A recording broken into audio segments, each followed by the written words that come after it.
Can you see the PPT? Smita, Agni. Am I audible? Yes, ma'am. Okay, so let's continue. Yes, Whatever ma'am. little bit of net is pursuing, let us study. So you see, these are the possible shape. Let us know what are the this shape of the yield curve, which shows the variation of the interest rate or the maturity period shows. Okay, so if these are the four possible shape, let us first know what about the normal curve. Why we say it is normal? So what does the shape? Remember, the shape of the yield curve gives you a lot of information. Because if you see simply the how the interest rate is changing with the maturity period, you will have a lot of information about how is your expectation of the investor. Okay, if the investor expectation is high, that means the economy is in a good position, there is prosperity, and that's why the investor expectation is good. When you see a fall in the yield curve, it means that the investors are not likely to invest now. Some reasons is there which is affecting their your investment need and all. So these are a lot of it. Am I audible, Devasmita? Yes, ma'am, you are audible. Okay, so these are the possible information you will get. Similarly, what is the growth rate, what is the interest rate and all. So when you see the first diagram, that is the upward sloping yield curve, what does it shows? Okay, you means what it shows that as the long run terms increases, you expect the return to go high. So that means this is something which is normal, because we expect that if you are investing your money for a longer period, you expect the interest rate to go up. So in that case, you will have a higher sloping in your yield curve, which is a normal curve. This is what the general investor they expect. So your upward sloping in and the curve, yield curve, is a normal shape in the sense that it shows higher return expected with a longer duration. Because why? Because when you are investing your money for a long period, in that case, you need a higher premium because you're taking a risk. Your anything may happen, your default and all, interest rate fluctuation, because you are exposing your investment to a lot of risk. The return on your investment should also be high, and that is what the upward sloping yield curve shows. Next is, see the next step of the yield curve. One is inverted. We'll see what is the inverted. I'll go to the explanation. So you just keep this shape in your mind. One is your inverted. We'll see what it is. Then you have a flat shape yield curve here. In the third, you can see it's a completely flat yield curve. And then there's a hump yield curve. So let us see what each of these is showing. Okay. So moving on. Let me know if any place I'm not audible. So already this we have done. Inverted yield curve, what it shows. So when the yield curve becomes inverted, okay, it means your short-term bonds are yielding higher return than long-term bonds. So it is better to invest in different short-term investment, say for 1 year. Then again, when it matures, you again go for 1 year, because it shows that your short-term investments are better. And long run, the interest rate is going to fall. That's why it is no need to take risk by putting your investment for a long term. So for example, suppose you have invested in a 10 years bond. In between, the interest rate will not increase. In that case, there is no use in investing in such a long term. Rather, if the interest rate in the short term increases, you should keep your money ready to put it in the short term investment. This is what the information about the inverted shape gives. Then you can see a flat yield curve.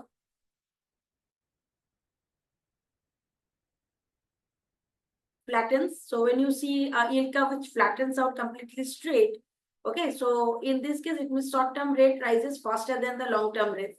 So this is the implication of a perfectly elastic or completely straight yield curve.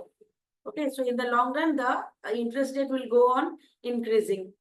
Then another is there, the hump one. Okay, so hump one shows a case of a crisis.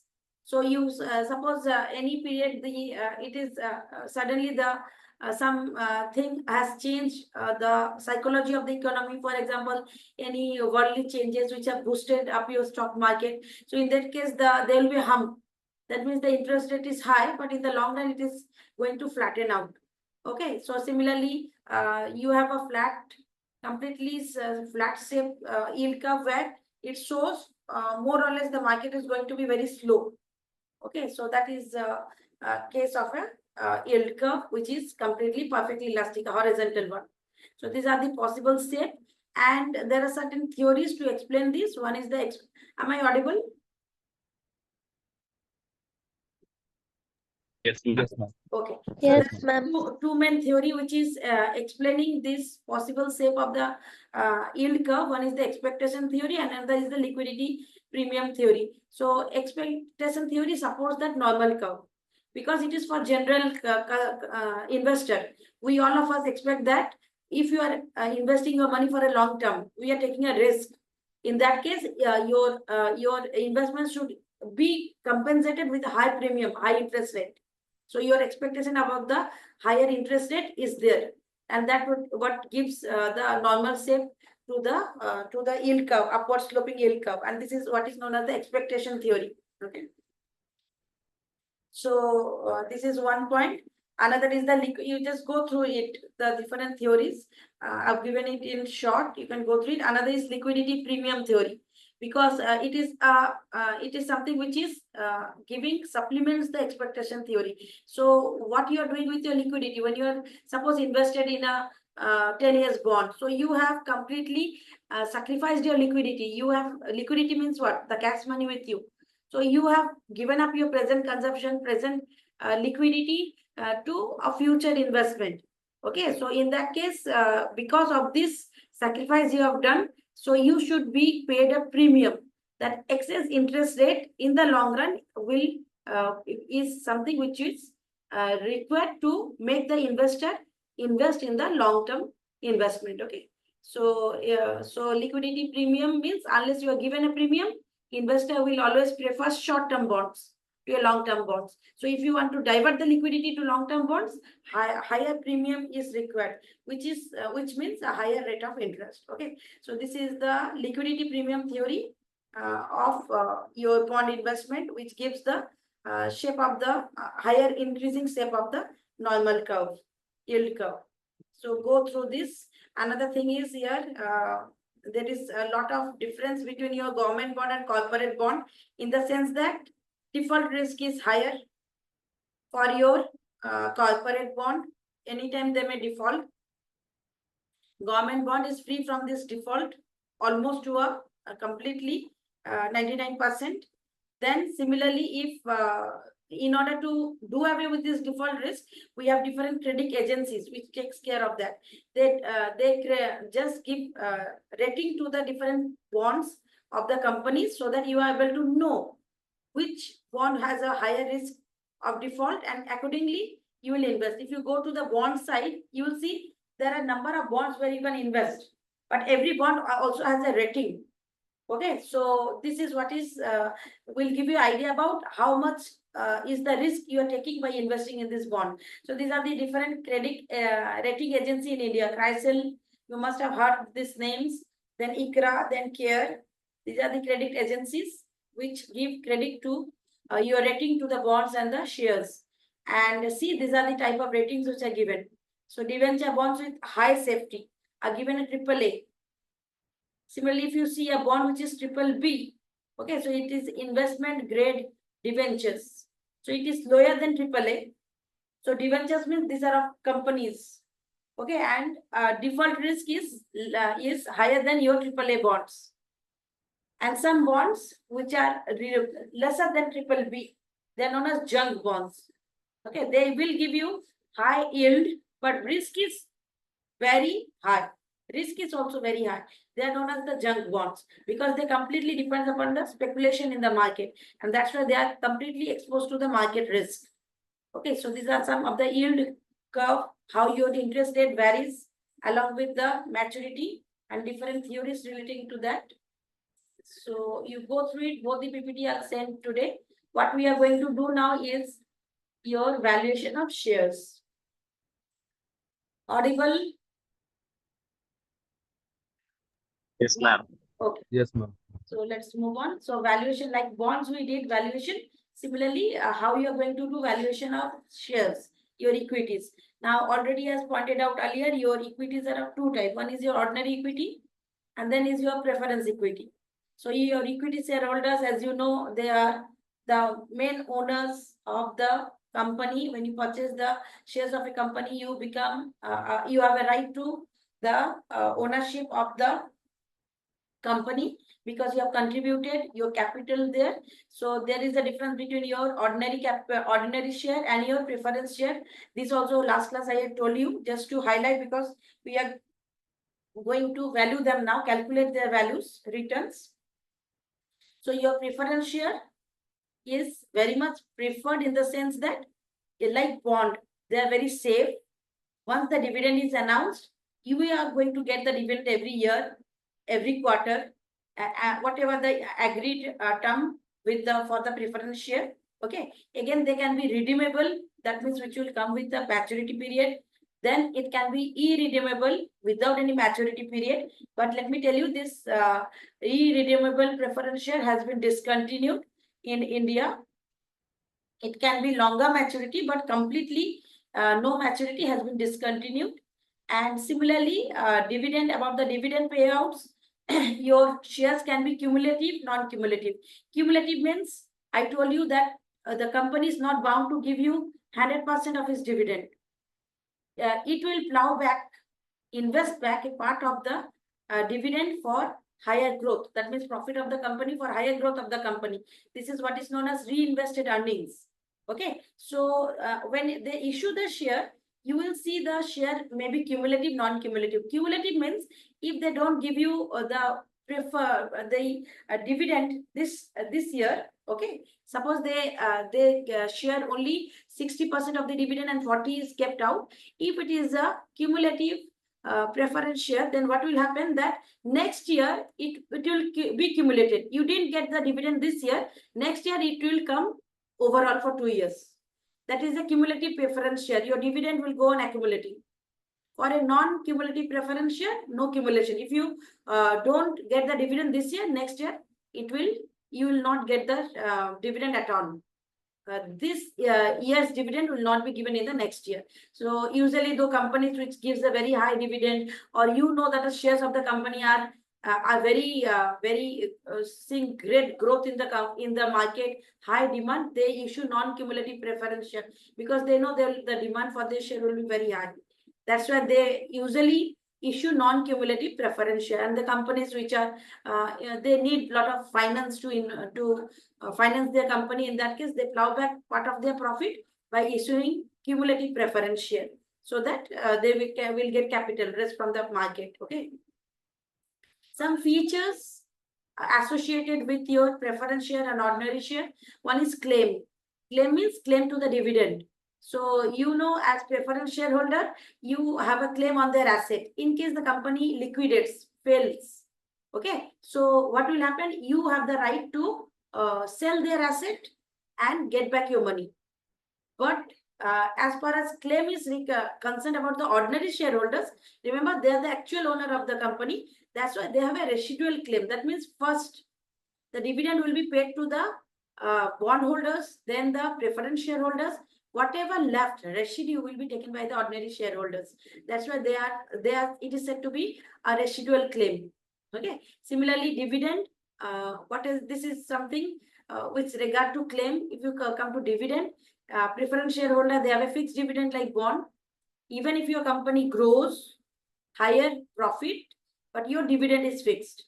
That higher profit, in case your company grows, will be taken by the ordinary shareholder because they have taken all the risk. So that growing part is absent in preference share. It will be taken by the ordinary shareholder. Then redemption means when you get back your money after it is redeemed. Redeem means you get back your principal. They return back your money on maturity.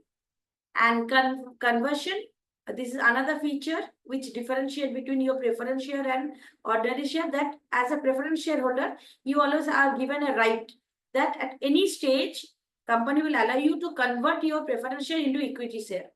you can become a equity shareholder, change it to ordinary share. But reverse is not possible. Ordinary shareholder cannot become preference shareholder. They can purchase new preference share, but they cannot convert their ordinary share into preference share.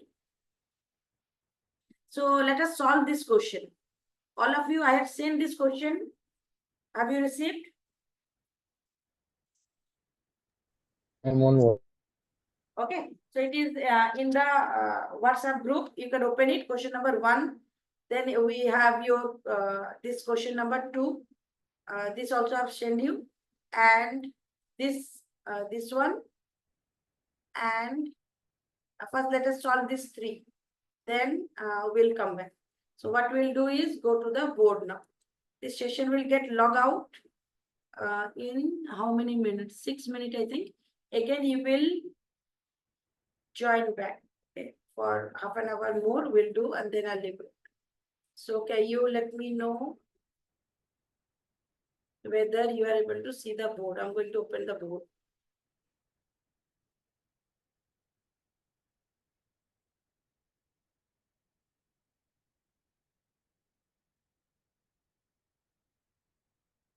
Can you see the board?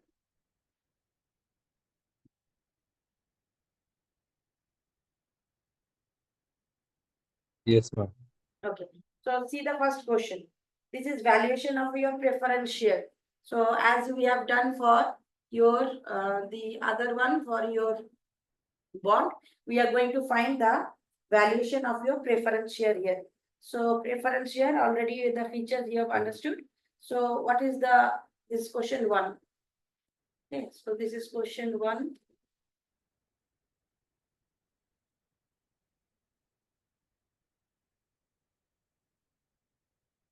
So you can see what is the interest given. So interest given is 10%. See the question. It is telling that investor is considering purchasing a 12-year bond. So your N is 12 years. Your maturity period is 12 years. It's preference share. 10% par value is 100. So 10% of par value 100 is, okay. So this is your dividend, which is 10. That means this is the dividend which they have announced. So the redemption value of the preference share on maturity is 120. So redemption value, for the value they have announced on maturity, this is your par value 100, and redemption value at maturity is given to be 120. So the investor's required rate of return is 10.5%.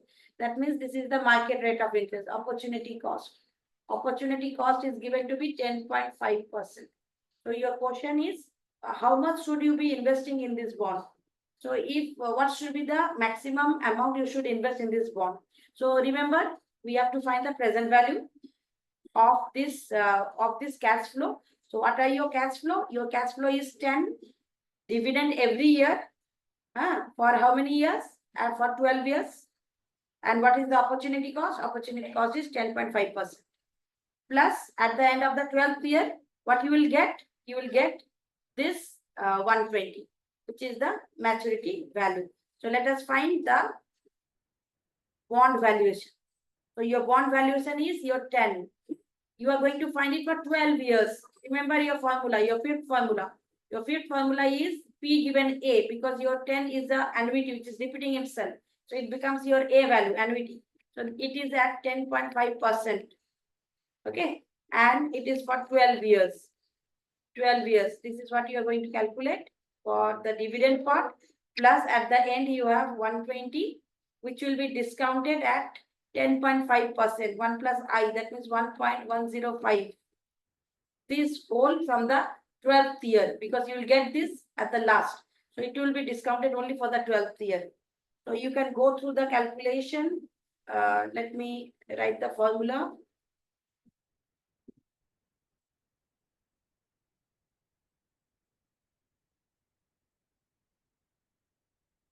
So if you write this formula, if you remember, P is 0, your fifth formula is 10. This formula becomes 1.105 because it's 10.51 plus I. Then to the power 12 minus 1. This is your I. That means 105. Then this is your 1 plus I, 1.105 to the power 12. This plus this is 120. This is your 1.105 to the power 12. So that gives you can do all the calculation. I'm leaving it out. The last what you get is this part. This part you will get as 66.46 plus this is 36.21. So your answer is 21. So your answer is 102.7. Okay. So this present value, so whether it is worth investing it not. Okay. So it is telling that the scheme is asking you to invest 100. Okay. So present value is coming to be 102. So it will be better because present value should be 102. You can invest up to 102. But if they are asking you to invest only 100, then it is preferable. So if your present value is greater than your market value, which is the par value, okay, that means you are benefiting. It is worth of investment. This is worth of investment. You should invest. So in this case, you can see present value is coming to be 102. So you can invest as high as 102. But if they are giving you an investment of 100 only, so you are benefiting. So it's a beneficial investment, you can go for it. Let us continue with the second question. So if you see the second question, valuation of bonds for irredeemable preferential. See second question 2. Question 2 is valuation of bond which is irredeemable. Irredeemable means I told you there is no redeemable. I repeat, this session will get log out. You have to leave out 5-10 minutes and then join because it will not allow you to join immediately. But please join after 5-10 minutes. So